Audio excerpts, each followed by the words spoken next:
बिस्मिल्लाहिर्रहमानिर्रहीम। अस्सलाम वालेकुम नाज़रीन, कैसे हैं आप? मैं मुनीर अहमद मलिक और आप देख रहे हैं मेरा यूट्यूब चैनल। नाज़रीन, आज आखिरी दिन था सुप्रीम कोर्ट के हुक्म पर अमल दरामद का। गवर्नर स्टेट बैंक और सेक्रेटरी खजाना खुद कह के आए थे सुप्रीम कोर्ट के अंदर तीन रुकनी बेंच के सामने, chief justice of Pakistan justice Munib Akhtar और जस्टिस इजाजुल हसन के सामने, कि आप आर्डर करें और हम जो है मैक्सिमम टाइम जो है फंड के लिए हमें सोमवार तक का दे दें, जो कि आज सोमवार गुजर गया है। तो मंगल को हम जो है बल्कि सोमवार तक वो फंड ट्रांसफर कर देंगे। जिस पर चीफ जस्टिस ने कहा ठीक है, आप मंगल वाले दिन मुझे वन लाइनर रिपोर्ट देंगे कि फंड्स ट्रांसफर हो गए हैं, फंड्स हैव बीन ट्रांसफर्ड। तो फंड ट्रांसफर होने थे जो कि नहीं हो सके, और जो है सुप्रीम कोर्ट में जो रिपोर्ट जमा होनी थी और एक नया फड्डा जो है वो पड़ गया है। सेनेट की कैमा कमेटी बराए खजाना का आज इजलास हुआ, अहम फैसले हुए। बरजीज ताहिर ने कहा कि पंजाब में इलेक्शन करवाना मुल्क के खिलाफ है। लें जी, इलेक्शन करवाना, अवाम को मैंडेट देना, अवाम को हक राह दही उनका जो है उनका हक है कि वो अपना वोट इस्तेमाल करें और जिसको वो मुंतखब करना चाहते हैं मुंतखब करें, वो मुल्क के खिलाफ हो गया। जबकि आइन भी कह रहा है कि जहां भी असम्बली टूटेगी, तहलील होगी, तो 90 दिन के अंदर इलेक्शन करवाने हैं। तो अब अवाम को वोट का हक देना, ये जो है असम्बली के नुमाइंदे कह रहे हैं कि जी वो मुल्क के खिलाफ है। अब देखें, अवाम का जो है हक है कि वो किसको मुंतखब करना चाहते हैं वो आए और हुकूमत करे, और इस तरह जो है मामला सेट भी हो जाएंगे कुछ। और अब ये जो है ये हक राय दही जो है ये मुल्क के खिलाफ चला गया है। इसके बाद उन्होंने बहुत वाज़ेह अंदाज में जो है स्टेट बैंक के जो रिप्रेजेंटेटिव थे, नुमाइंदगान थे, उनको खबरदार किया कि अगर आपने ये फंड ट्रांसफर कर दिए तो फिर सारी उम्र आपको ये अदायगी करनी पड़ेगी।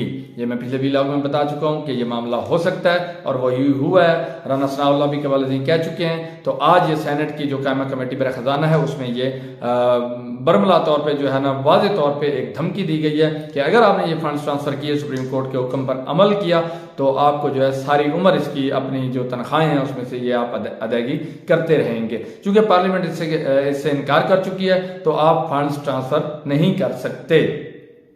इसके अलावा नवीद कमर साहब जो हैं वजीर तजारत हैं, तो उन्होंने कहा कि हमें तौहीन अदालत से ना डराया जाए और वजारत खजाना और स्टेट बैंक के हुकाम को भी ना डराया जाए।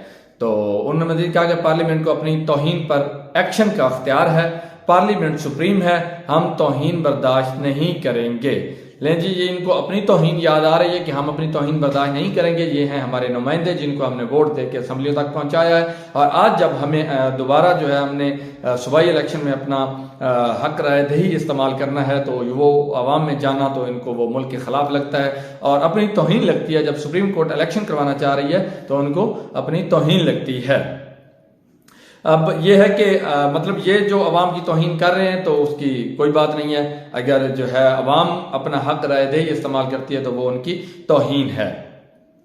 अब पंजाब और केपी के जो अवाम हैं, ये तो जब इलेक्शन होंगे तो वो अपनी तौहीन का बदला लेंगे कि जिस तरह ये हमारी तौहीन कर रहे हैं कि हमें हक राय दही इस्तेमाल करने का जो हमारा हक है, आइन देता है हमें, तो वो नहीं इस्तेमाल करने दे रहे। तो अब जो है ये तो जब इलेक्शंस होंगे तो उसमें ये अवाम बताएंगे कि तौहीन किसकी हुई है और ये अवाम किस तरह बदला लेते हैं, ये तो वक्त बताएगा। लेकिन इस इजलास से पहले, ये कैमा कमेटी बराए खजाना का जब इजलास हुआ तो इससे पहले वजीर कानून आदम नज़ीर तारड़ था, वजीर तजारत नवीद कमर और वजीर मुमलिकत बराए खजाना आयशा गौस पाशा तारड़ के मकाम गवर्नर स्टेट बैंक सेक्रेटरी खजाना शरीक हुए। एक इजलास हुआ और मुशावरत हुई। इसके बाद कैमा कमेटी बराए खजाना का इजलास हुआ जिसमें यह फैसला हुआ कि हम जो है ये जो फंड्स हैं ये ट्रांसफर नहीं करने देंगे। उन्होंने ये कहा कि पार्लियामेंट की मंजूरी के बगैर आप फंड्स ट्रांसफर नहीं कर सकते। ये गवर्नर स्टेट बैंक को कहा गया। सीमा कामिल साहबा जो कि एक्टिंग है, क्या मकाम है, उनको कहा गया। उन्होंने कहा कि आप कानून के मुताबिक ये मामला जो है कौमी असम्बली को भिजवाएं, कौमी असम्बली और सेनेट का मामला है तो आप उनको भिजवाएं। तो रूल्स को फॉलो करते हुए आप इस मामले को कौमी असम्बली को भिजवाएं। कौमी असम्बली जो है इस पर जो भी होगा मामला उसको देखेगी, उसके बाद सेनेट को भिजवाया जाएगा। जो है ये समरी, और वही पुराना तरीका वारदात कि ये जो है पहले कौमी असम्बली से और फिर सेनेट से जो है इजलास बुलवा के उसको मुस्तरद करवा के और फिर कहेंगे जी देखें कौमी असम्बली और जो है सेनेट जो है ये नहीं मान रहे तो ये फंड्स ट्रांसफर नहीं हो सकते। अब ये टेक्निकल ग्राउंड्स पर खेल रहे हैं, अदालत इस चीज़ को नहीं देखती।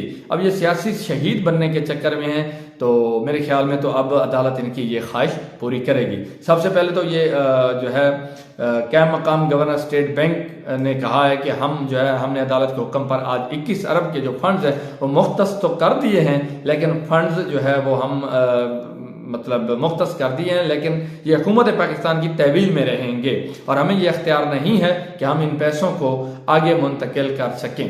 अब सवाल यह है कि वो कह रहे हैं कि हम इनको मुख्तस तो कर सकते हैं जो हक हमने कर दिया है, लेकिन सीमा कामिल साहिबा जो कि मौजूदा एक्टिंग क्या मकाम गवर्नर भी हैं, उन्होंने कहा है कि अभी हमारे पास अख्तियार नहीं है कि अगर इसमें जब वो ये कह रही हैं कि ये हमारे पास अख्तियार नहीं है, अगर ये अख्तियार नहीं था तो फिर किस अख्तियार के तहत इन्होंने चीफ जस्टिस ऑफ पाकिस्तान के सामने कहा कि हम ये फंड ट्रांसफर करेंगे, आप हमें 48 घंटे का टाइम दे दें, हम सोमवार तक ये फंड ट्रांसफर कर देंगे। आखिर इनके पास अख्तियार था तो इन्होंने कहा है, लेकिन अब वो अख्तियार जो है इनके पास नहीं रहा जब मौजूदा हुकूमत ने इनको धमकाया कि अगर आपने ऐसा किया तो फिर जो है आपको लेने के देने पड़ जाएंगे। अब शहबाज शरीफ साहब ने भी जो है काबीना का हंगामी इजलास तलब कर लिया है। ये समरी वहाँ पे डिस्कस होगी, जो कि आज गवर्नर स्टेट बैंक को कहा गया कि आप समरी भिजवाएं, हम इस पे अमल दरामद करवाएंगे, तो वहाँ से ये समरी जो है मुस्तरद करवा दी जाएगी। इसके बाद सेनेट से भी ये मुस्तरद करवाने के बाद दोबारा ड्रामे शुरू हो जाएंगे कि जी देखें जो है जो दोनों ऐवान हैं उन्होंने ये समरी मुस्तरद कर दी है, लिहाजा फंड्स ट्रांसफर नहीं हो सकते। इसके अलावा राना सनाउल्लाह साहब भी कह चुके हैं कि जितना मर्जी जोर लगा लें 14 मई को इलेक्शन नहीं होंगे। तो इन सारी बातों का अगर ओवरऑल देखा जाए बादिल नज़र में तो ये मामला फंड्स का है ही नहीं, तो फंड्स का मामला नहीं है, ये सिर्फ जो है ये इलेक्शन करवाना ही नहीं चाहते। अब देखें 129 अरब रुपया तरक्याती मंसूबों के लिए जारी किया जा चुका है, 129, जबकि अवाम के हक रायदही के लिए 21 अरब रुपए जारी नहीं किए जा रहे। अब अपने तौर पे तो ये कोशिश कर रहे हैं तरक्याती मंसूबे और ये वो कारकुर के अवाम की जो है हिमायत लें, जबकि अवाम महंगाई को देखती है, तरक्याती मंसूबों को नहीं देखती। तरक्याती मंसूबे जितने मर्जी बनते रहें, पुल्ले बनती रहें और जो है जो भी रोड बनते रहें, अवाम ने रोड को खाना नहीं है, अवाम को चाहिए आटा चीनी दाल जो उनकी ज़रूरियाती अशिया हैं जी। इसके अलावा मुफ्ता इस्माइल साहब साबिक वजीर खजाना है मौजूदा गवर्नमेंट के, वो कह चुके हैं कि 21 अरब रुपया जारी करना कोई मसला नहीं है, इसके लिए कोई कानून साजी या इसको सेनेट या कौमी असम्बली से किसी बिल की जरूरत भी नहीं है। जबकि दूसरी तरफ पीटीआई के फवाद चौधरी साहब कह चुके हैं कि उम्मीद है स्टेट बैंक अदालत के हुक्म पर अमल दरामद करेगा। आइन के तहत वो अमल दरामद करने के पाबंद भी हैं। अगर ऐसा नहीं होता तो state bank governor state bank जो हैं वो तौहीन अदालत में फारिग होंगे। इसके बाद उन्होंने सुप्रीम कोर्ट को कहा कि सुप्रीम कोर्ट को भी अब चाहिए कि शहबाज शरीफ को जो है जो उनकी ख्वाहिश है कि मैं सियासी शहीद बनूं, तो उनको जो है तौहीन अदालत लगाकर फारिग कर देना चाहिए। यूं मरियम नवाज की ख्वाहिश भी पूरी हो जाएगी, जो वो चाहती हैं कि जो है शहबाज शरीफ साहब नाअहल हों और जो है 5 साल के लिए 10 साल के लिए सियासत से आउट हो जाएं। जबकि जो मौजूदा गवर्नमेंट है वो ये सोच रही है कि पूरी पार्लियामेंट फारिग होगी और जो है ये होगा वो होगा, नहीं, पूरी पार्लियामेंट कभी भी फारिग नहीं होगी, सिर्फ वजीर आजम फारिग होंगे। जब वजीर आजम फारिग होंगे तो साफ ज़ाहिर है पूरी कैबिनेट ऑटोमेटिकली फारिग हो जाएगी, फिर नया वजीर आजम और नई कहानी। जबकि जो मौजूदा इत्तेहादियों की हुकूमत है वो ये कह रही है कि हमें 3, 4, 5 जितने वजीर आजम भी कुर्बान करने पड़े हम करेंगे, इलेक्शन नहीं करवाएंगे। अब इसके बाद शाह कुरैशी साहब हैं, आज उन्होंने मुल्तान में प्रेस कॉन्फ्रेंस करते हुए कहा कि 90 रोज में इंतखाबात आईनी मामला है, हम इसमें लचक नहीं दिखा सकते, इसके इलेक्शन के अलावा कोई बात नहीं होगी, कोई मुज़ाकरात नहीं होंगे। जबकि आज इमरान खान जो है लाहौर हाई कोर्ट में पेश हुए और 121 मुकदमात के हवाले से उन्होंने दरखास्त दायर की कि इनको खारिज किया जाए। ये 121 मुकदमात वो हैं जो इन पर बगावत के दर्ज हुए हैं और जिनका इस बगावत की दफ़ा को chief justice Lahore high court जो है इसको कालअदम करार दे चुके हैं। उन्होंने कहा है कि ये बगावत की दफ़ा आज के दौर में बनती ही नहीं है। तो वो जो इमरान खान पे बगावत के मुकदमात थे उनके अखराज के लिए आज वहाँ पे जो है दरखास्त दायर की गई। वहाँ पे इमरान खान ने जो है मीडिया से गुफ्तगू करते हुए कहा कि जो हालात वाक़यात हैं वो मुझे बाज़ ज़राए से पता चला है कि ईद के दौरान एक उसी जो कबल अजीम जमान पार्क पे एक ऑपरेशन हुआ था, ईद के दौरान ये ऑपरेशन लॉन्च करने की तैयारियां हो रही हैं और इसमें खून खराबा होगा। तो मैं नहीं चाहता कि खून खराबा हो, ये डर रहे हैं अगर मैं जेल भी चला गया तो ये फिर भी हार जाएंगे। इनको पता है कि अगर मैं जेल भी चला गया लेकिन फिर भी मैं जीत जाऊंगा। जो इमरान खान की दरखास्त है उस पर 2 रुकनी बेंच ने जो है chief justice Lahore high court को मामला भेज दिया और फुल कोर्ट बेंच बनाने की इस्तदा की है। अब देखना यह है कि उस पर क्या होता है। दूसरी तरफ जो आज़ाद कश्मीर के अंदर मामलात हुए हैं और आज़ाद कश्मीर के अंदर सरदार तनवीर इलियास खान PTI के जो वज़ीर आज़म थे वो तौहीन अदालत के मामले में नाअहल हुए हैं, तो इसके बाद मामलात वहाँ नए वज़ीर आज़म की तरफ जा रहे हैं और वहाँ पे जो PTI का एक ग्रुप नया फॉरवर्ड ब्लॉक बन चुका है। बैरिस्टर सुल्तान महमूद हैं जो कि साबिक मेरे ख्याल में वज़ीर आज़म रहे हैं आज़ाद कश्मीर के, लेकिन अब वो सदर हैं आज़ाद कश्मीर के, PTI की तरफ से हैं, PTI के वोटों से वो बने। उन्होंने अपना फॉरवर्ड ब्लॉक बना लिया है और वो जो है अब ये है कि वो तहरीक इंसाफ की मुखालफत करेंगे।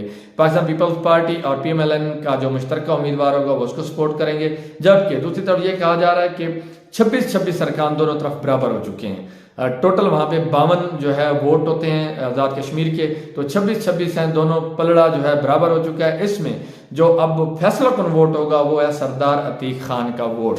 वो अब देखना यह है कि जिस तरफ वो जाएंगे उसी तरफ का वज़ीर आज़म बन जाएगा। तो दूसरी तरफ एक और खबर है कि शहबाज गिल साहब जो हैं वो अमेरिका चले गए हैं और मेरे ख्याल में अब शायद वो वापस भी ना आए। जो उनके साथ यहाँ पे पाकिस्तान के अंदर हुआ है, वो मिडिल क्लास से थे, अमेरिका छोड़कर, अमेरिका में वो पढ़ाते थे, अमेरिका छोड़कर वो पाकिस्तान के अंदर है। सियासत में जो है उन्होंने जो उनका किरदार था उन्होंने अदा किया अपना इमरान खान के साथ। वो चीफ ऑफ स्टाफ भी रहे इमरान खान के, लेकिन उनके साथ जो यहाँ पे हुआ उनको नंगा किया गया, उन पर तशद्दुद किया गया। बाद वो जो है मुख्तलिफ पर्चे जो है उन्होंने बर्दाश्त किए, तौहीन अदालत की उन पर कार्रवाई भी हुई, लेकिन वो जो है वो खारिज हो गए। इसके बाद वो आज अमेरिका चले गए हैं और शायद कभी ना वापस आने के लिए। मेरे चैनल को सब्सक्राइब करना और वीडियो को लाइक करना ना भूलिएगा। अल्लाह हाफिज़।